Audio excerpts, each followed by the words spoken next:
मलपित्त व पोटाचे विकार, छातीत जळजळणे, पोटात जळजळणे, घशाला आंबट पाणी येणे, डोके दुखणे, पोट फुगणे, पोट गच्च होणे, गॅसेस, 2-3 वेळा शौचालयात जाऊन देखील पोट साफ न होणे, IBS, कोलायटिस, मूळव्याध, फिशर, भगंदर यावर विशेष आयुर्वेदिक उपचार. तर आजच संपर्क करा विजयी भव आयुर्वेद, नेवरी तालुका कडेगाव, जिल्हा सांगली. आता पुणे व मुंबई या ठिकाणी सुद्धा. संपर्क 91 75 74 34 54 व 73 87 34 34 77.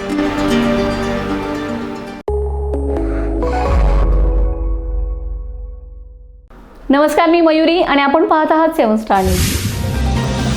राष्ट्रवादी काँग्रेसचे नेते प्रदीपप्पा कदम यांच्या मार्गदर्शनाखाली अंकलखोप तालुका पलूस गावातील स्वच्छतेबाबत राष्ट्रवादी काँग्रेस पार्टीने आक्रमक भूमिका घेत ग्रामपंचायतीकडे निवेदन सादर केलं होतं. याकरिता आंदोलनाचा इशारा दिला होता. याची दखल घेत अंकलखोप ग्रामपंचायत प्रशासनाने स्वच्छता मोहिमेला सुरुवात केली. निवेदनाद्वारे पावसाळ्यापूर्वी गावातील नाले, गटारी, सार्वजनिक ठिकाणे व रस्त्यांच्या परिसरातील स्वच्छता तातडीने करण्यात यावी, अन्यथा आंदोलन छेडण्यात येईल असा इशारा देण्यात आला होता. ग्रामपंचायतीच्या कर्मचाऱ्यांनी गावातील विविध भागांची पाहणी करून प्रत्यक्ष साफसफाईची कामे हाती घेतलेत.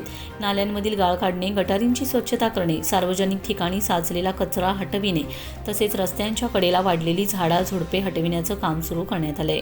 पावसाळ्यात स्वच्छतेअभावी डासांची उत्पत्ती वाढून विविध साथीचे आजार पसरण्याची शक्यता असते. यामुळे नागरिकांच्या आरोग्याच्या दृष्टीने ही स्वच्छता मोहीम अत्यंत महत्त्वाची मानली जाते. ग्रामपंचायतीने सुरू केलेल्या या कामांमुळे ग्रामस्थांमध्ये समाधानाचं वातावरण निर्माण झालं असून स्वच्छतेच्या प्रश्नावर सकारात्मक कार्यवाही झाल्याबद्दल नागरिकांनी समाधान व्यक्त केले. या कामाचा सातत्याने पाठपुरावा राष्ट्रवादी काँग्रेसचे कार्यकर्ते महेश हजारे आणि कुलदीप वारे यांनी केलाय. त्यांनी ग्रामपंचायत प्रशासनाशी वेळोवेळी संपर्क साधून गावातील स्वच्छतेचा प्रश्न लावून धरला होता.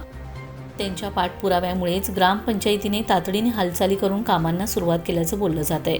स्वच्छता कामांची पाहणी करताना राष्ट्रवादी काँग्रेस पार्टीचे महेश हजारे, कुलदीप वारे, अण्णा देवकुळे, प्रदीप देवकुळे, निलेश वारे, युवराज चव्हाण यांच्यासह पक्षाचे पदाधिकारी व कार्यकर्ते उपस्थित होते. यावेळी स्वच्छता मोहीम प्रभावीपणे राबवून गावातील सर्व भाग स्वच्छ करण्याची मागणी करण्यात आली.